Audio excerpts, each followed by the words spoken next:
gostaria de agradecer a presença de todos. A gente está, então, iniciando a nossa segunda rodada do ciclo de conferências História da Historiografia.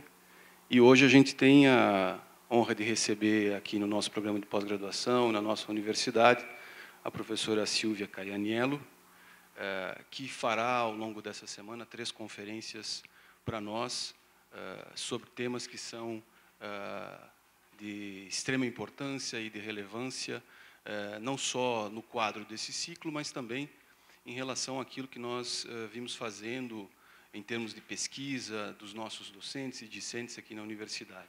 Hoje o título da conferência da professora Silvia é Figuras do Tempo Fechado e Advento do Método Filológico. Amanhã, nesse mesmo horário aqui também, Os Caminhos do Tempo Aberto, das filosofias da história historicistas ao historicismo científico. E na quinta-feira a gente encerra a participação dela com a conferência intitulada A Pluralização do Tempo Histórico e a Ascensão do Método Sistêmico para a História. Eu lembro a vocês que a professora Silvia Caianiello, ela é pesquisadora do Instituto para a História do Pensamento Filosófico e Científico Moderno do Centro Nacional de Pesquisas da Itália, em Nápoles. Não é? Em 99, ela publicou A Dupla Natureza do Homem, a polaridade como matriz geradora do mundo histórico, de Humboldt a Droysen. No ano seguinte, ela publicou um catálogo internacional das primeiras edições de Vico, existentes nas bibliotecas fora da Itália. E, em 2005, ela publicou Ciência e Tempo na Origem do Historicismo Alemão. A professora Silvia é autora de inúmeros artigos, de inúmeros capítulos de livros, que nós poderíamos ordenar em torno da história e epistemologia das ciências da vida, da filosofia e epistemologia da história do pensamento histórico ou da historiografia, e sobre a história das interações entre as ciências da vida com as ciências humanas e sociais, que é algo que vocês poderão perceber ao longo dessa semana nas conferências que ela pronunciará aqui, uma maneira de abordagem que eu considero sobre a história da historiografia bastante original, exatamente na medida em que procura relacionar a história do pensamento histórico com campos e saberes que são exteriores a ele, mas cuja compreensão é fundamental para que se possa entender a própria história da nossa ciência.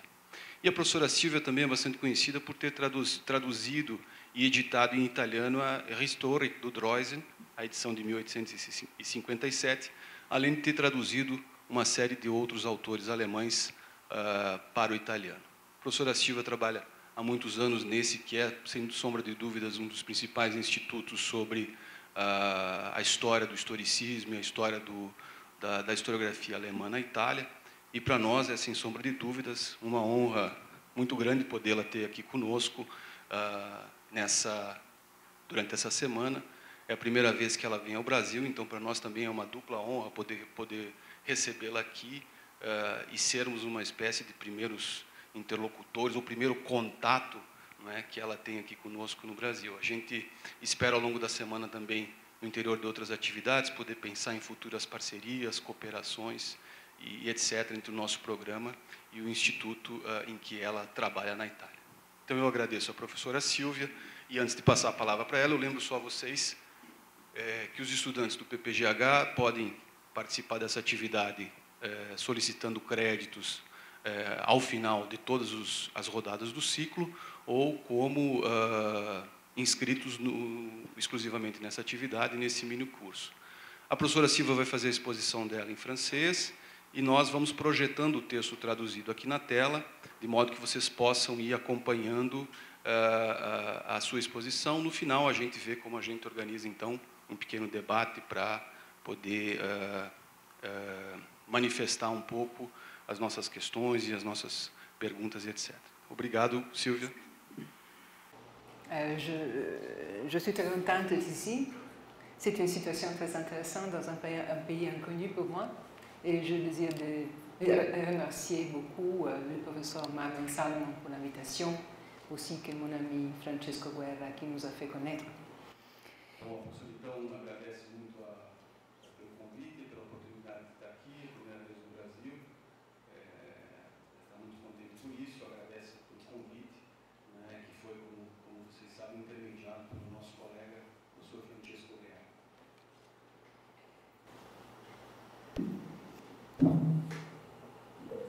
Qu'est-ce que c'est la conscience historique? On relie à cette expression une représentation du temps historique marquée par la discontinuité, par l'irréversibilité, la conscience d'une coupure dont dérive la sanction d'une distance incontournable entre le passé et le présent, tel que pour saisir le sang recelé dans des monuments, des événements, du mode de vivre et des pensées des hommes et femmes du passé, il ne suffit pas de recourir aux catégories qu'on utilise pour comprendre le contemporain. En synthèse, la conscience historique a donc à voir avec l'étrangeté du passé. Quelle sorte d'altérité est en jeu dans la conscience historique? La sociologie nous a appris qu'il y a une multiplicité de temps sociaux qui peuvent être si différents entre couches d'une même société, entre sociétés différentes et structures et objets différents de la vie intersubjective, qu'il serait difficile de construire une unité même entre passés différents, sinon sous la mesure formelle du temps objectif, mesuré par un système de référence externe à l'expérience vécue, système qu'aujourd'hui atteint avec la science une précision inouïe, comme vous le savez. Mais le temps historique n'est pas simplement le temps social généralisé ou réduit à une sorte de dénominateur commun minimal d'une culture ou de différentes cultures. Je reviendrai sur cette question dans la dernière conférence.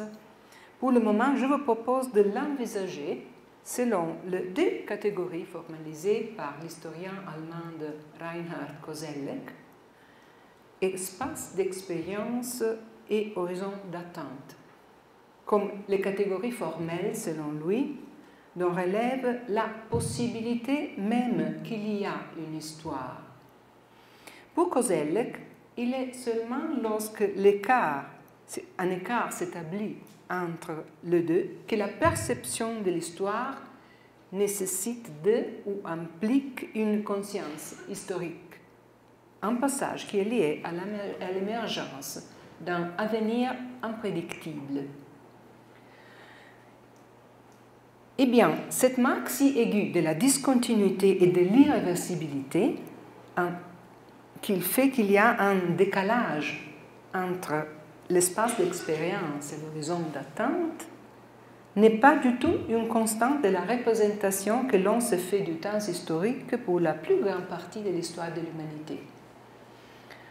Pour comprendre ce tournant, cette seuil qu'on le verra, on repère en Occident dans la deuxième moitié du XVIIIe siècle, il faut reconstruire, naturellement de façon tout à fait idéale typique, quelle figure du temps historique contraignir dans l'Antiquité l'expérience du temps et son intelligibilité.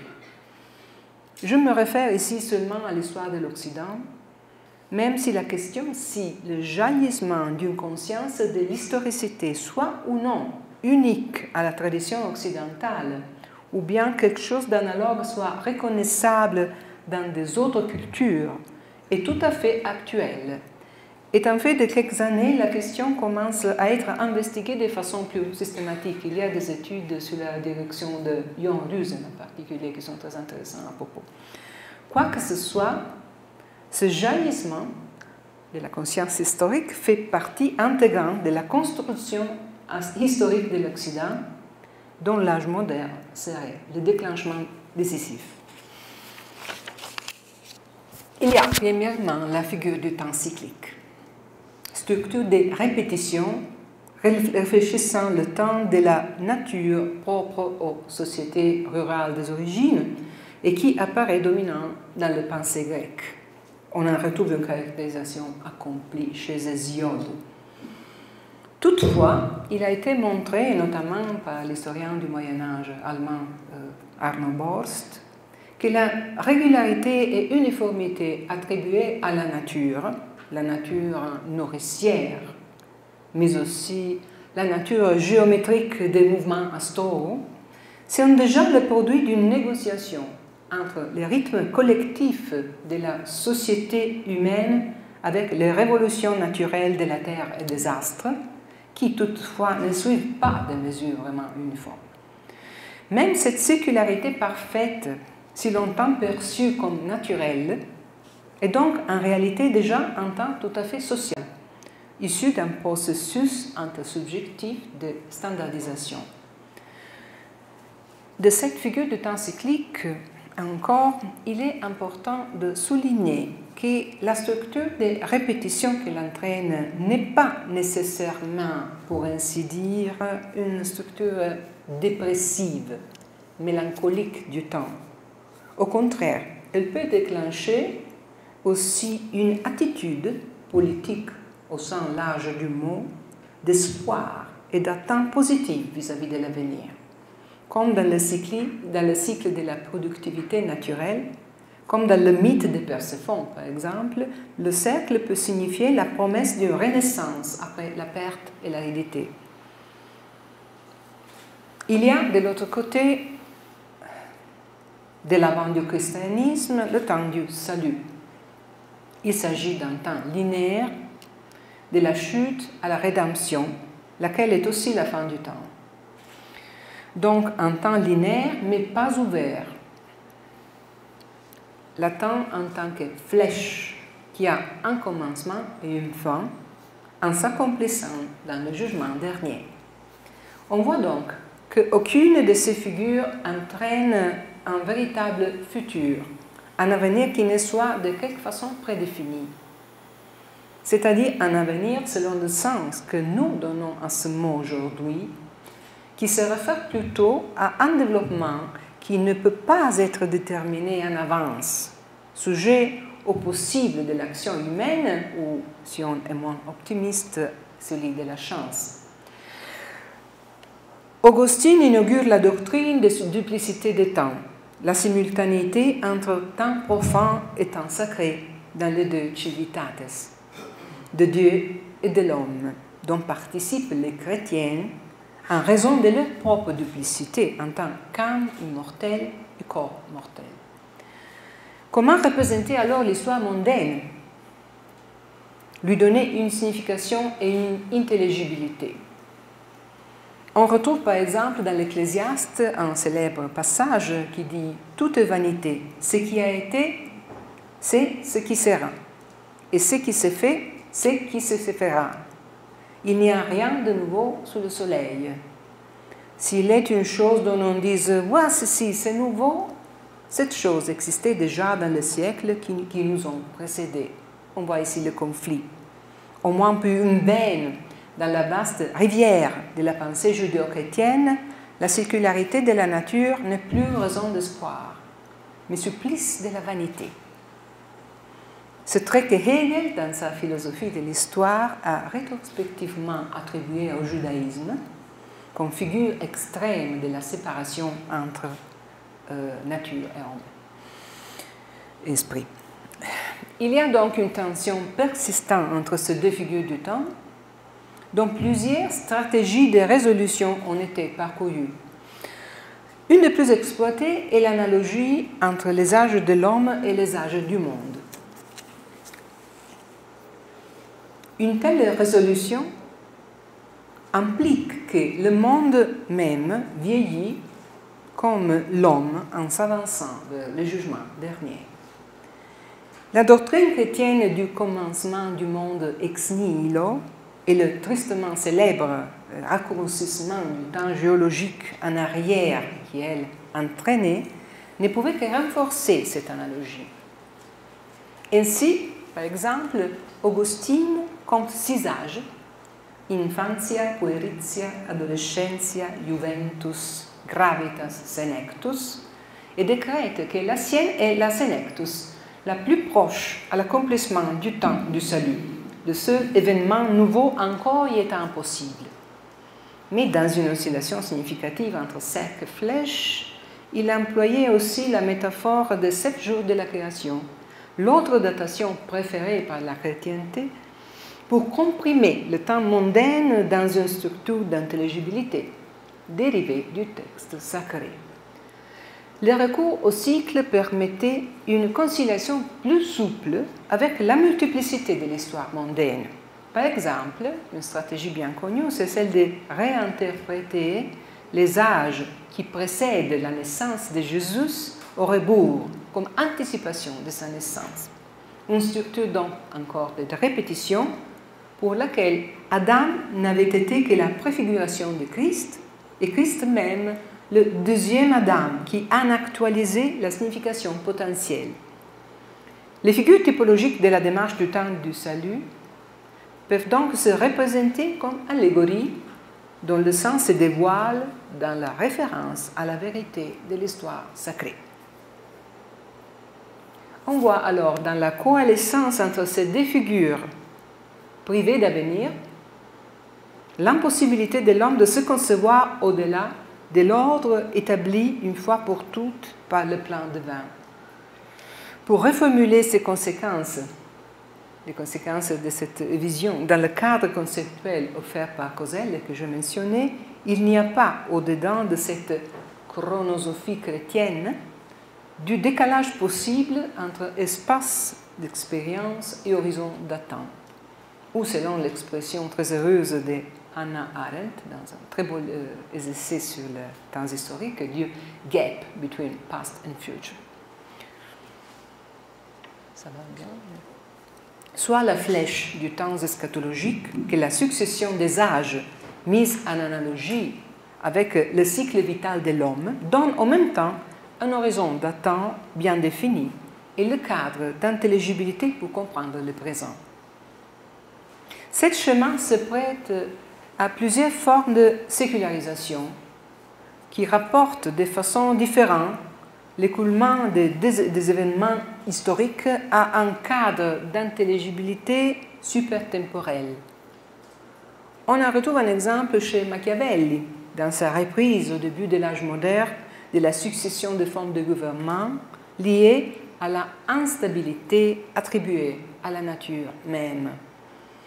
On le retrouve aussi chez Vico, dans le XVIIIe siècle, bien que Vico, comme peut-être vous le savez, soustrait le temps humain à la flèche du temps eschatologique, en niant, par exemple, à l'histoire sacrée aucune puissance explicative de celle humaine.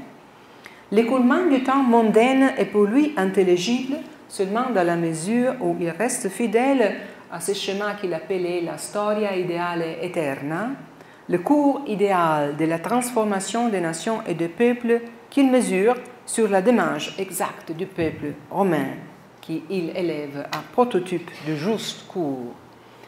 Chez Vico, ce schéma est réinterprété de façon raccourcie ou syncopée par les autres cultures et peuples, chacune ayant donc son rythme et donc une individualité à lui propre, mais cette répétition structurelle témoigne toutefois de l'action non moins puissante pour être en direct de la providence. Donc même lorsqu'on reconnaît une diversité qualitative des temps en tant qu'époque qui articule propriétés différentes de l'esprit et du mode de connaissance humaine comme il est chez Vico, c'est une structure de répétition qui garantit toujours l'intelligibilité de l'histoire.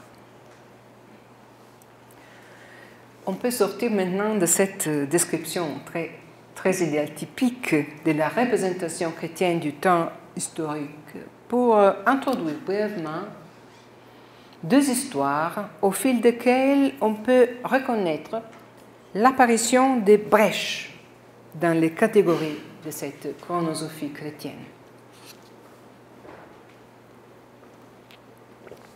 La première est une histoire de plus longue durée, celle de la méthode philologique. La seconde, plus accélérée, a pour sujet le tournant crucial marqué par la querelle des anciens et des modernes.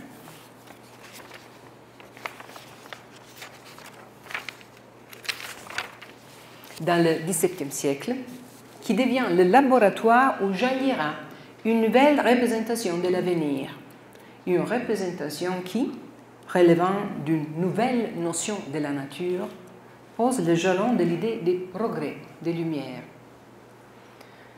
La philologie a joué un rôle fondamental dans le développement d'une conscience de l'altérité du passé et en même temps des outils pour l'aménager.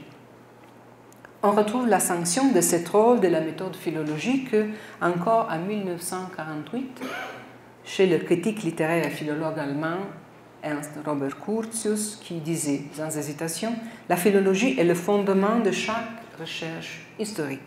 Pour les sciences de l'esprit, elle a la même valeur que la mathématique pour les sciences de la nature. »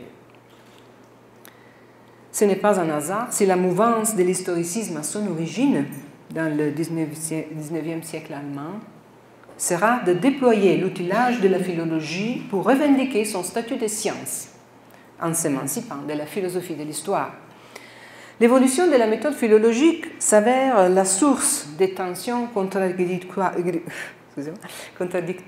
qui déclencheront surtout au début de l'âge moderne en faisant le laboratoire d'un changement de perspective par rapport au texte, mais aussi au reste matériel de l'Antiquité. Mais il est justement l'analyse de l'évolution de ce que je cherche d'appeler la conscience philologique de l'altérité, et donc de sa méthode, qui nous apprend le mieux la difficulté qu'il y a eu de produire une coupure radicale, une acceptation plus profonde de la véritable distance entre l'original et le texte hérité. Un bref résumé de cette évolution nous permettra de mieux apprécier la nouveauté de l'approche de la philologie allemande à partir de l'école de Göttingen de la fin du XVIIIe siècle, cette école qui Luigi Marino a appelée, un historien de la philosophie italienne a appelé le maître de l'Allemagne, qui était la souche féconde qui s'épanouira dans le siècle d'or de la philologie, le XIXe siècle. Dans la généalogie de la nouvelle pensée historique et de l'historicisme, son influence sera décisive pour l'émancipation de la philosophie de l'histoire.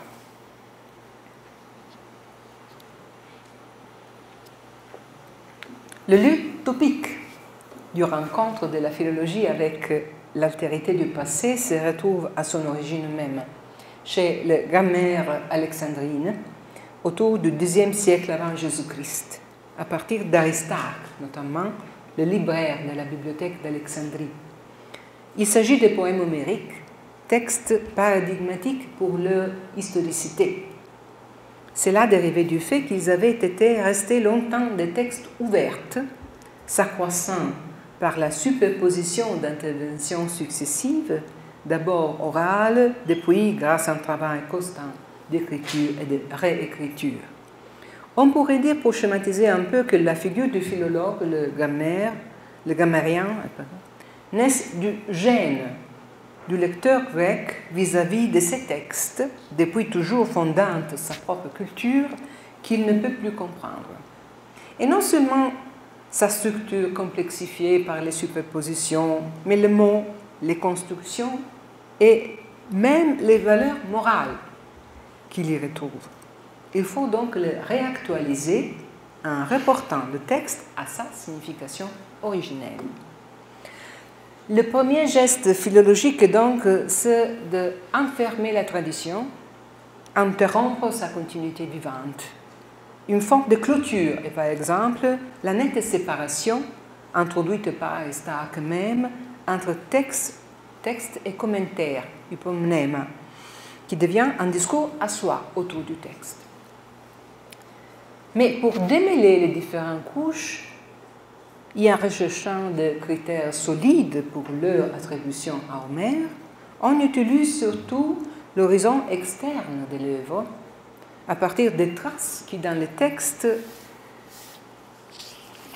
se réfèrent à des événements historiques, comme clés pour leur datation.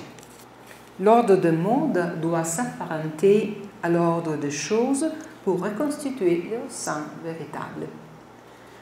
La distance entre texte original et texte hérité est comblée en faisant recours à ce qu'on peut appeler la logique de la emendatio, qu'on peut traduire comme rectification ou bonification. Il s'agit d'enlever les superpositions pour atteindre l'original, désincruster les couches qui l'obscurcissent. Mais en même temps, la rectification tend à éliminer ce qu'on ne pouvait pas concilier avec l'idée de la grandeur d'Homère. Les philologues d'Alexandrie n'hésitaient pas à intervenir lourdement aussi sur le style que sur le contenu de ces textes homériques, inspirés par des instances morales et esthétiques propres à leur époque. Il n'est pas surprenant que pour une culture fondée sur une religion du livre, que la question de l'original n'ait tardé à s'alourdir d'implications théologiques complexes. Le procès d'institutionnalisation de l'Église s'accompagne naturellement à une clôture de la tradition des Écritures et les deux histoires, celle de la philologie classique et celle de l'exégèse des textes sacrés, s'entrecroisent très tôt. Dès qu'Origène, dans le IIIe siècle après Jésus-Christ, applique la méthode de la philologie alexandrine à la Hexapla, l'édition synoptique des différentes versions de l'Ancien Testament. L'approche philologique au texte ancien sera renouvelée par les humanistes, qui partageront toutefois la même attitude moralisante et esthétisante qui induisait les savants alexandrins à modifier les textes en sous-estimant leur altérité. D'ailleurs, la moralisation et esthétisation des textes anciens s'est justifiée à la Renaissance par l'intention politique qui animait les efforts de rétablir la tradition ancienne.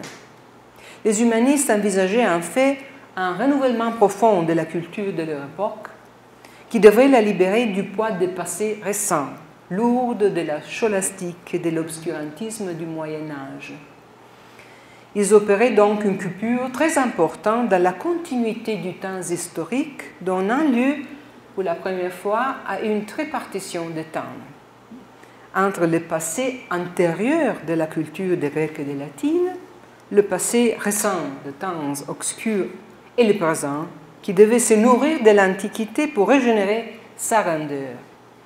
Même ces renouvellements n'étaient donc pas perçus comme une nouveauté, une qualité inédite engendrée par le présent, mais plutôt comme un retour à la force des origines. Pour retrouver cette origine, il fallait encore une fois enlever, libérer les textes de la déturpation des siècles obscurs. Mais la faille de cette approche moralisante et esthétisante n'est pas seulement l'absence de notre conscience de la relativité des mœurs au cours de l'histoire, la tautologie de constater qu'il ne possédait pas une conscience historique en autre sens. Du point de vue méthodique, le défaut, pour ainsi dire, technique de leur méthode et surtout l'absence d'une analyse critique préliminaire vouée à établir la fiabilité de l'exemplaire faisant fonction de textus receptus, c'est-à-dire le texte sur lequel s'est fondé tout travail critique et qui était généralement choisi parmi les plus diffusés ou les plus accessibles. On retrouve donc dans cette attitude méthodique une significative passivité vis-à-vis de la tradition. L'idée que le texte le plus répandu incarne forcément en tant que tel l'autorité de la tradition. La question du texte original se ravive dans l'affrontement théologique entre la réforme protestante et l'Église catholique, qui s'est considéré comme seul dépositaire de la clé d'interprétation correcte de l'écriture. Le bouleversement de la réforme est de soutenir que l'autorité relève du texte et non plus de la tradition. Le défi de la réforme comporte le doute radical sur la fiabilité de la tradition, uni à la conviction que la compréhension de l'écriture n'a pas besoin de médiation, mais peut être appréhendé directement par le chrétien inspiré. En fait, on revendique que le texte sacré contient lui-même un principe immanent qui dirige son interprétation et garantit l'universalité du sens. De l'autre côté, cette lumière intérieure capable de guider l'interprétation sera plus tard aisément sécularisé par le rationalisme et notamment par Spinoza en tant que raison, la lumière naturelle. L'histoire de la philologie suivante nous montre le long chemin d'une désacralisation de l'approche aux écritures dans lequel les conséquences sur la longue durée du geste sacrilège de la réforme, le défi à la fiabilité de la tradition, seront tirées sur le plan méthodique, minant l'autorité indiscutée du textus receptus. Il n'est pas surprenant, comme nous le savons, que ce chemin soit frayé dans le siècle suivant des soupçons et verdicts d'hérésie, ni que la mise en question du textus receptus sera longtemps incomplète et fragmentaire. Mais le fil indissoluble qui relie la philologie sacrée à la philologie profane se révèle aussi dans le fait qu'on retrouve la même difficulté à s'émanciper du textus receptus dans le travail sur le texte classique jusqu'au XIXe siècle. Au bout de ce parcours, on retrouve à la moitié du XIXe siècle l'affirmation d'une logique nouvelle, non plus basée sur la seule rectification emendatio, mais premièrement sur la recension. Cette logique de la recension sera formulée de façon rigoureuse par Karl Lachmann au début du XIXe siècle, mais elle synthétise long parcours du siècle d'or de la philologie allemande, un parcours dans lequel l'œuvre de Friedrich August Wolff sur le poème homérique joue un rôle décisif. Cette logique nouvelle représente une historicisation des textes d'une profondeur inouïe.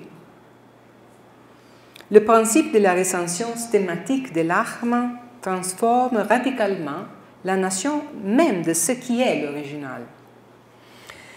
Ceci n'est plus en fait le dépositaire d'une puissance de vérité à dévoiler, le point de départ du travail critique, mais plutôt son aboutissement, le produit d'une reconstruction soigneuse et méthodique. En fait, aucun texte ne sera enfin plus considéré comme le plus ancien avant la comparaison minutieuse de toutes les codes existantes. L'origine, en sens strict, est ce qui n'est plus attingible directement, donc elle ne rentre pas véritablement dans la considération de la science. En fait, l'original même ne peut être autre chose que le produit de l'acte épistémique de la comparaison. Toutefois, la méthode de la reconstruction a besoin d'une comparaison systématique entre horizon interne et horizon externe du texte. Le mot, le texte, doivent se rapporter aux choses. Les choses qui sont les événements, les institutions politiques et sociales, mais aussi le reste non linguistique du passé. L'incorporation des choses dans la philologie relève, comme l'a montré Arnaldo Momigliano, de son rencontre avec l'antiquaire, notamment au XVIIIe siècle, c'est-à-dire l'expertise sur les monuments et l'art ancien. En Allemagne en particulier, le parcours vers la méthode est marqué par l'élaboration de la leçon de Johann Joachim Winckelmann de la part de Christian Gottlob Heine, qui va devenir le grand maître de la philologie allemande à Göttingen. Par exemple, il est Heine, celui qui corrige le regard trop esthétisant concentré sur la beauté des œuvres de Winckelmann pour souligner l'importance d'une comparaison systématique de toutes les œuvres survivantes de l'Antiquité, de façon qu'en contemplant la série la plus complète possible, on puisse saisir l'invariant à travers les variations et qu'il faut exactement c'est typique, le canon, pour saisir le propre de l'esprit de l'époque ancienne. Mais il ne s'agit pas seulement de sources matérielles non linguistiques comme la numismatique, pour laquelle Spanheim et Haeckel, déjà dans le XVIIIe siècle, forgent une méthode tout à fait philologique. Il y a aussi les disciplines que, bien qu'elles se vouent au texte, les étudient plutôt en tant que realia, choses, comme la diplomatique, la paléographie, l'épigraphie, Ces approches n'apportent pas seulement une extension des objets de la philologie, ils apportent aussi une transformation et raffinement de sa méthode. Montmillian nous a appris que cette intégration des savoirs est la condition préalable à la naissance de la méthode philologique moderne et que cette jonction vient d'être accomplie précisément par l'école de Göttingen au XVIIIe siècle. Il est dans le climat extraordinaire de cette université, dont l'aspiration des Lumières anglaises est très forte, que la solidarité entre études historiques, personnages comme Schlosser, Achenwald et Gatterer, et la philologie achève son acmé, et où on réclamera au profit de l'histoire le champ multiforme de sciences dites auxiliaires. C'est ici que toutes les sources achèvent une égale dignité épistémique, autant les réalia que les sources littéraires, politiques ou mythologiques, en particulier chez Heine. L'instance de la méthode dans cette nouvelle ambition systématique, inspirée aussi au travail de Linné en biologie, prévalent chez Heine en opposition à l'idée de la vision directe de l'autopsie, qui était au contraire la règle d'or de Winkelmann. L'importance de Heine en particulier est liée à l'élaboration de la méthode philologique en tant que méthode unitaire pour examiner aussi le mot que les choses, assimilée en tant que source au même droit et qui aboutira dans une série d'épreuves et de questions qu'il faut poser à elles pour évaluer leur respective fiabilité et l'enjeu de leur puissance informative. Critique de l'authenticité, de l'avant et de l'après ou des anachronismes, de leur intention véritative, la position de l'auteur de la source par rapport aux événements, de la nature plus ou moins stratifiée du matériel et donc de la exactitude qu'on pourra tirer d'elle. Il s'agit d'une technique concrète de l'historicisation qui consent soit la reconnaissance que le dépassement cognitif de la distance historique jusqu'à la revendication, chez Niebuhr notamment, de pouvoir se rapprocher au passé comme si cette distance n'était pas là. Les sources sont l'empirie qui légitimera la prétention de la philologie et après de l'histoire de revendiquer le statut de science. Cet esprit de l'exactitude, la Richtigkeit, sera le nouvel ethos du XIXe siècle pour les naissantes Geisteswissenschaften, les sciences de l'esprit.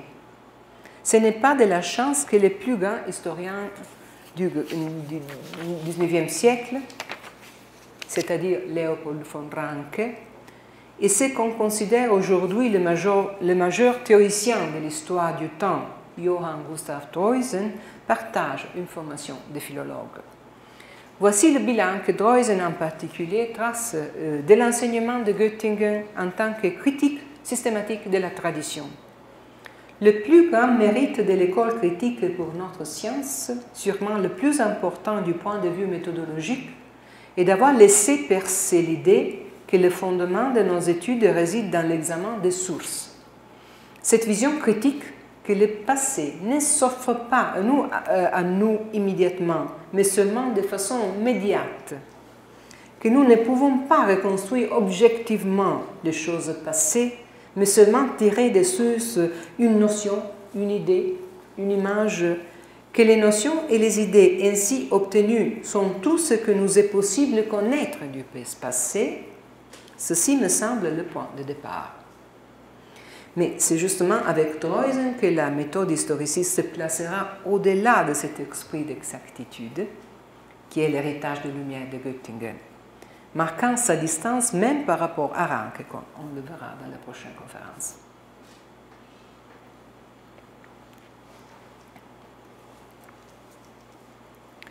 On a vu que dans la conception cyclique de la Renaissance, l'acte de tirer de l'oubli la grandeur ancienne ne comporte aucune prétention que le temps présent soit porteur d'un ajout, d'une création originelle par rapport au passé lointain.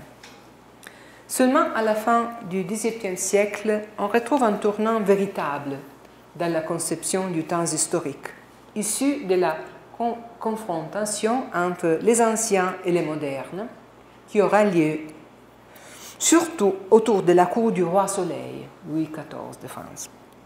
Les modernes qui soutiennent la supériorité de leur âge, et donc la grandeur de leur roi, s'opposent aux anciens, qui revendiquent la supériorité notamment de l'art ancien sous la moderne, de l'art en particulier, mais qui sont aussi les critiques de l'absolutisme politique. Mais au-delà de la contextualité politique qui n'est pas si évident, les arguments des modernes relèvent d'un cadre de référence profondément changé.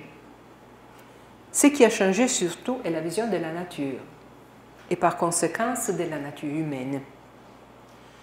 Au-delà de l'apparence instable et cyclique, la nature se révèle au nouveau regard des sciences post-cartésiennes comme réglée par des lois constantes et universelles, justement comme la physique cartésienne affirme la constance de la quantité du mouvement dans l'univers à chaque moment donné. Cette constance se retrouve aussi bien dans l'humanité que dans l'univers. Aucun des deux n'est plus sujet à un destin cyclique de la dégénération. Le temps historique apparaît enfin ouvert et l'avenir se prospecte en principe infini. Ce tournant œuvre surtout avec Fontenelle à la notion d'un progrès infini de l'humanité qui sera propre de lumière. Que les admirateurs des anciens, je cite de Fontenelle, y prennent un peu garde. Quand ils nous disent que ces gens-là sont les sources du bon goût et de la raison, et les lumières destinées à éclairer tous les autres hommes, que l'on n'a d'esprit qu'autant qu'on les admire, que la nature s'est épuisée à produire ces grands originaux, en vérité, ils nous le font d'une autre espèce que nous. Et la physique n'est pas d'accord avec toutes ces belles phrases.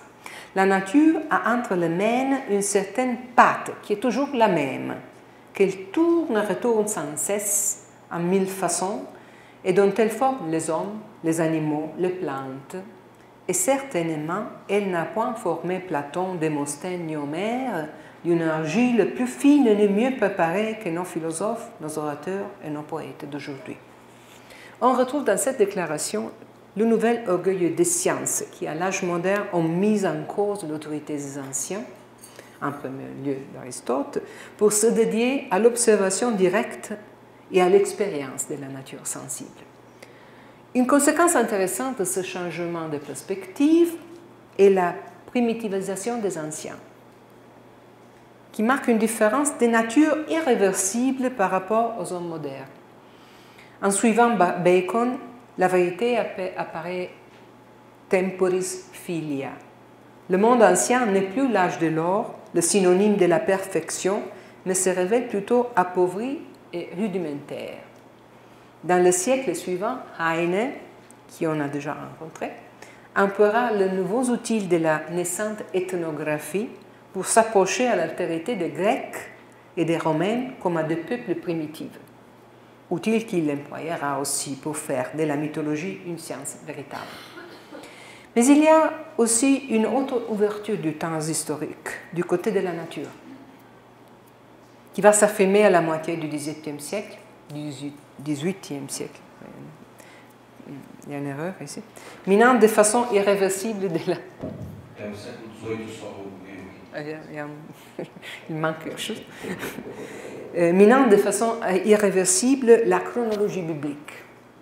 Il s'agit de ce que Paolo Rossi a appelé l'antiquité exterminée du temps en arrière, qui est bien qu'anticipée par le doute des antiquaires et des interprètes des textes historiographiques plus anciens, par exemple des antiquités égyptiennes, s'affirme de façon de plus en plus incontestable dès la reconstruction de Georges Buffon de l'histoire géologique de la Terre en 1749.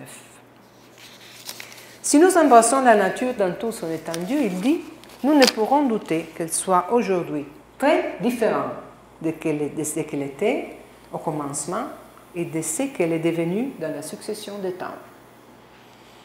Comme le dit Hannah Arendt, l'homme se retrouve confronté à une infinité bipolaire, en arrière et en avant.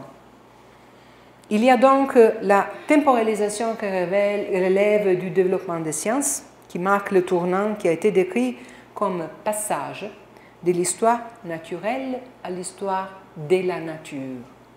En fait, on marque souvent le fait que la notion originelle grecque d'histoire n'indiquait pas un changement de quelque chose dans le temps, mais seulement une description systématique d'un domaine de la connaissance, aussi bien qu'une connaissance de choses particulières en temps accidental, en tant qu'opposée à la connaissance des essences universelles.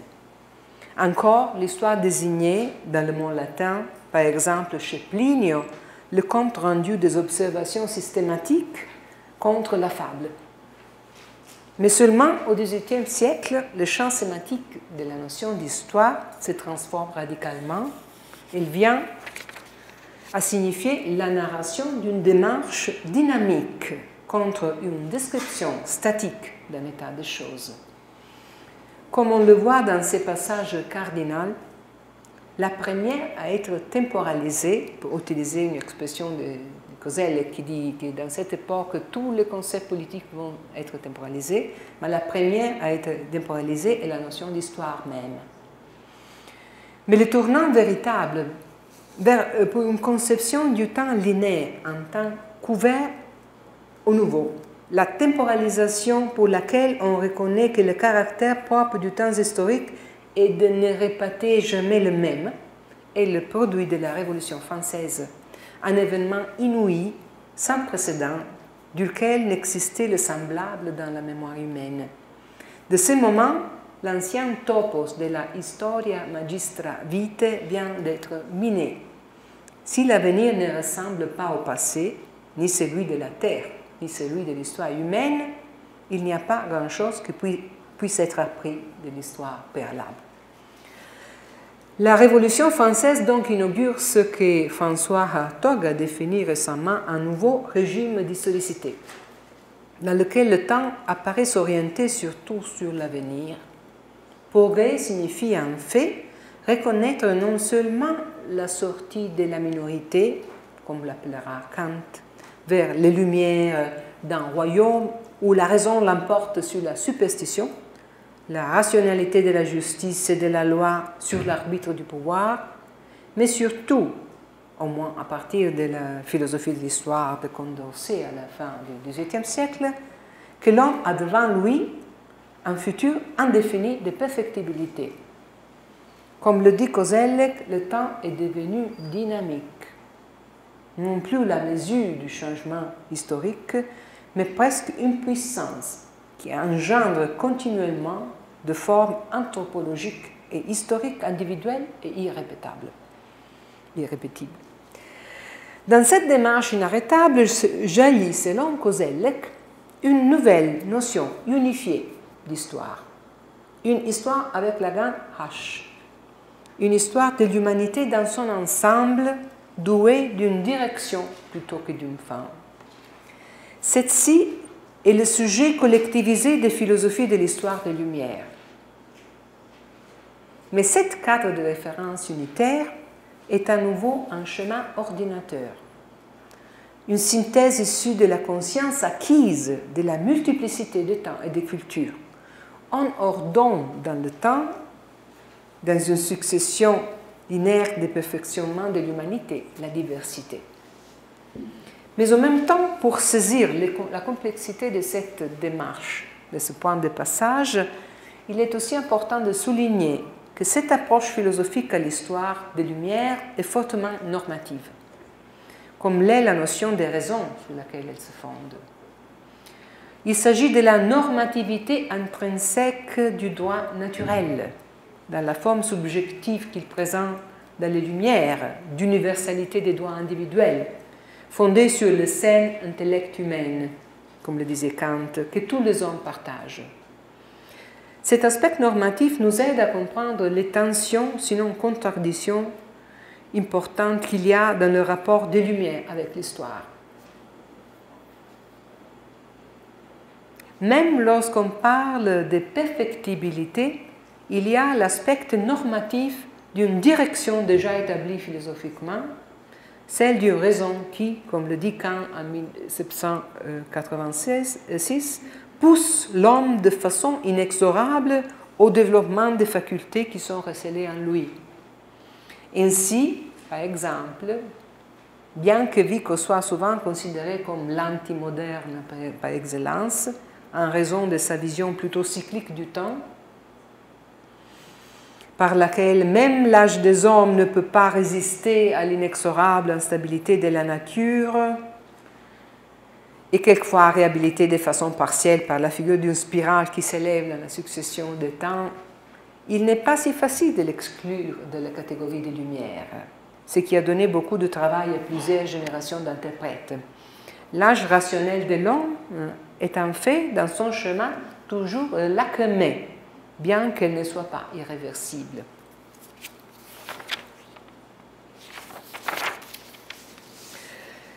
La pensée historique des Lumières ne peut pas se passer d'un modèle normatif de développement, de cette obsession embryogénique, comme l'a appelé Marc Bloch, un des fondateurs de l'École des Annales.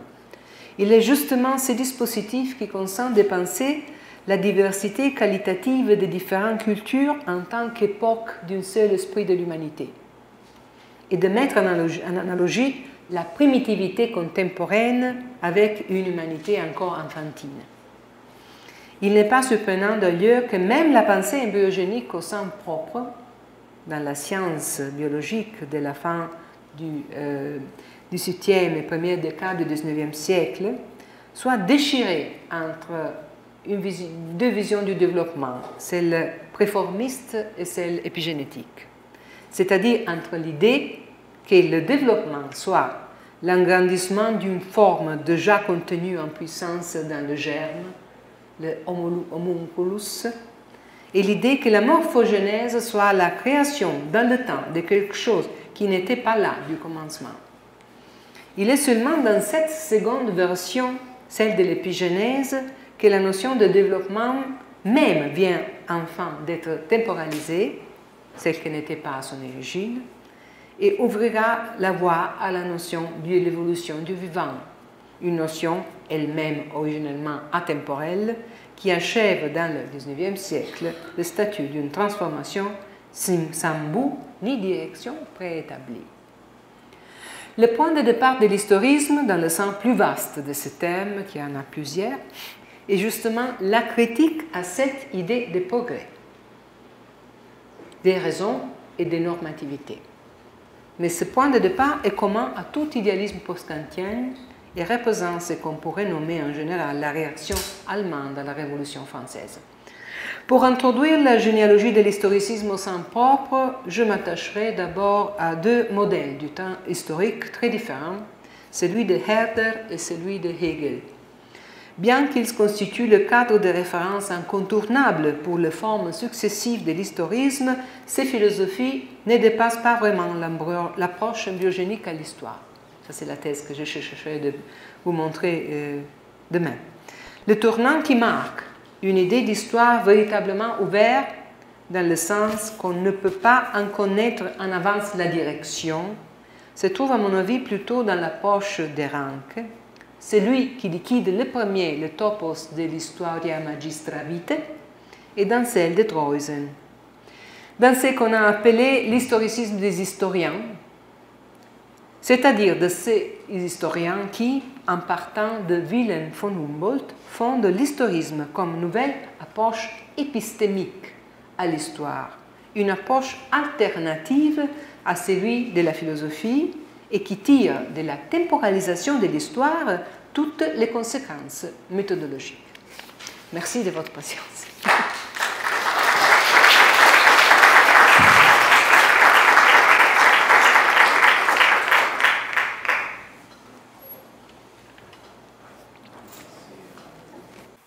Bom, obrigado a professora Silvia, então. Vou ampliar isso aqui, Augusto, acho que fazendo isso. Rapidamente, obrigado. A gente tem tempo para algumas questões. Vocês observaram, então, que as conferências da professora Silvia, elas terão uma continuidade. Ela mesma anuncia um pouco aqui no final o tema que ela vai tratar amanhã. Mas eu acho que a gente pode, antes de ter uma visão, digamos assim, completa dessa sua hipótese sobre essa passagem para uma concepção embriogênica da história, a gente pode discutir algumas questões sobre a sua palestra de hoje. Eu deixo aberto ao público, então,